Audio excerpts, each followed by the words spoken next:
India میں جو کچھ ہو رہا ہے ہمیں تو عادت ہے، برداشت کرتے آئے ہیں.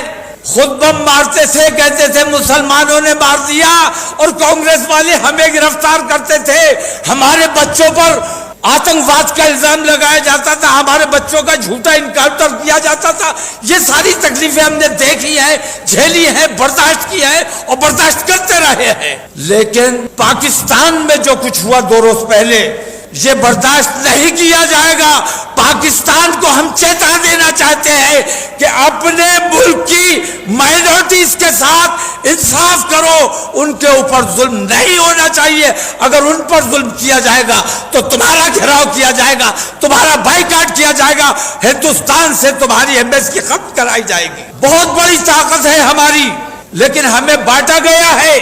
تم مسلمان ہو، تم دلت ہو، تم پچھڑے ہو. اگر ہم تمام متحد ہو کر آج کھڑے ہو جائیں تو نہ ایسی ہمارا مقابلہ کر سکتی ہے اور نہ یہ انڈیا والا گٹھ بندھن ہمارا مقابلہ کر سکتا ہے. اگر کرنا ہے، اپنے دیش کا کام کرنا ہے، اپنے دیش کے لیے مرنے کا جذبہ رکھتے ہو تو آج اٹھ کر کھڑے ہو جاؤ. دلت اور مسلم تمام کو متحد کرو، تمام کے تمام متحد ہوں گے تو ہم تیسرا مورچہ بن سکتے ہیں اور برابر کی لڑائی لڑ سکتے ہیں. دلتوں کو اپنا کام خود کرنے کی طاقت اور صلاحیت اپنے اندر پیدا کرنی چاہیے. محتاجی کا توق اتار دو. اور آج تو ہمیں کانگریس نے محتاج سمجھا ہوا ہے کہ جائیں گے کہاں. ہمیں یہ بتانا ہے کہ ہم محتاج نہیں ہیں، ہم محتاج نہیں ہیں. ہم اس بار 2024 ہندوستان کے لیے بہت اہم ہے. اس کو غیر ذمہ داری سے اگر نظر انداز کر دیا، اس کی اہمیت کو نظر انداز کر دیا، ہندوستان کے مسلمانوں کا بھی مستقبل طے ہونا ہے اس 2024 میں. اور ہندوستان کس راہ پر جانا ہے، ہندوستان کیسا ہندوستان بننا ہے، یہ بھی 2024 نے طے کرنا ہے. اس لیے میرے بھائیوں، کسی بہکاوے میں آنے کی ضرورت نہیں ہے، کسی کا جھنڈا اٹھانے کی ضرورت نہیں ہے. ایک بار دیش پریم کی بھاونا سے ہمیں اپنا دیش 5 سال کے لیے کسی کو دینا ہے، ٹھیکے پر دینا ہے. ہمیں ان سے بات کرنی چاہیے. اپنا ٹینڈر دو، 5 سال کا ایجنڈا بتاؤ، روٹ میپ بتاؤ، کیسے چلاؤ گے 5 سال.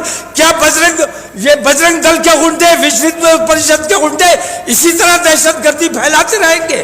1000 سوال ہمارے پاس کانگریس سے بھی ہے، 1000 سوال ہمارے پاس بی جے پی سے بھی ہے. لیکن اب میں یہ سمجھتا ہوں کہ سوال کرنے کا وقت نہیں رہا. ہم نے ان کو بھی آزمایا ہے، ہم نے ان کو بھی آزمایا ہے. اب وقت ہے ہمیں اپنے آپ کو آزمانے کا، اپنی طاقت کا مظاہرہ کرنے کا.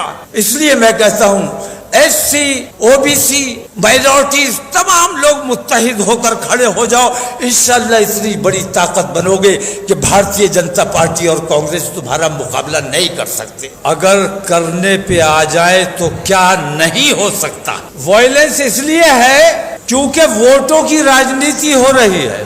آج میں کہتا ہوں کہ 2024 کی سب کو فکر ہے، لیکن 2024 میں کرنا کیا ہے یہ فکر کسی کو نہیں ہے. ہر آدمی کہہ رہا ہے کہ ووٹ دینا ہے. جو بھارتیہ جنتا پارٹی سے ناراض ہے وہ یہ کہہ رہے ہیں کہ کسی صورت سے ان کو جانا ہے، کچھ بھی ہو ان کو ہرانا ہے. لیکن میں آپ سے پوچھتا ہوں، سوال ہے میرا کہ آپ نے نریندر مودی کے NDA کے 10 سال دیکھ لیے اور اس سے پہلے UPA کے منموہن سنگھ کے 10 سال آپ نے دیکھے. میں آپ سے کہتا ہوں ان دونوں 10 سالوں پورے آزادی سے بات کیا، آج تک کی بات میں نہیں کرتا. ان 10 سالوں کا اگر تجزیہ کرنے آپ بیٹھیں گے تو یہ پائیں گے کہ اس UPA سرکار کے پیچھے بھی RSS کا ہاتھ تھا، وہی دیش چلانے کا کام کر رہے تھے. اور اس NDA کے سرکار کے ساتھ بھی پورا ان کا ہاتھ ہے اور وہی سرکار چلانے کا کام کر رہے ہیں. ہمیں RSS، وشو ہندو پریشد اور بجرنگ دل کا علاج تلاش کرنا ہے.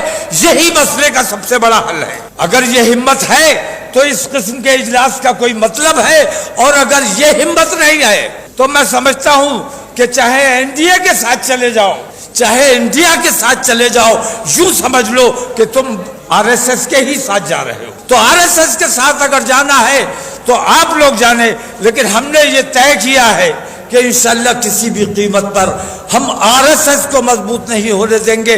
کانگریس کے جیتنے سے بھی RSS مضبوط ہوگی اور بھارتیہ جنتا پارٹی کے جیتنے سے بھی RSS مضبوط ہوگی. ہم دلت ہیں, OBC ہیں, مائنورٹیز ہیں, یہ تمام لوگ اگر مل کر متحد ہو کر کھڑے ہو جائیں گے, دیش پریم کی بھاونا سے اگر کھڑے ہو جائیں گے, تو میں نہیں سمجھتا ہوں آپ اگر لڑنے کی ہمت رہی ہے, میں تو اتنی ہمت رکھتا ہوں کہ الحمدللہ اگر تمام لوگ متحد ہونے کا وعدہ کریں, ایمانداری کا وعدہ کرے, تو انشاءاللہ تیسرا مورچہ بنایا جا سکتا ہے. لیکن اگر تیسرا مورچہ نہیں بھی بنایا جا سکتا تو اتنا ضرور کیا جا سکتا ہے کہ ہم اپنا ایک متحدہ محاذ بنائیں اور کم سے کم اپنی شرطوں میں یہ رکھیں کہ اب ہم نے تمہارا جھنڈا نہیں اٹھانا ہے, ہمیں کم سے کم 50 ٹکٹ چاہیے. ہم خود جا کے اپنا کام, ملت کو عیسائیوں کے ساتھ بہت بڑا ظلم کیا, بائبل کو جلایا گیا. میں یہ کہتا ہوں کہ قرآن کی بے حرمتی اگر سویڈن میں کی گئی ہے تو پاکستان میں بائبل کو جلانے سے کیا اس کا ازالہ ہو جائے گا؟ کیا قرآن کی عظمت بڑھ جائے گی؟ قرآن کی جو عظمت ہے وہ اپنی جگہ ہے. اور مسلمان, ہمارے یہاں اسلام میں بدلہ لینے کا کوئی طریقہ نہیں ہے, ہمیں بدلہ نہیں لینا چاہیے اور ہمیں تمام کتابوں کا احترام کرنا چاہیے. بائبل بھی ہماری کتاب ہے, عیسیٰ علیہ السلام بھی ہمارے نبی ہیں.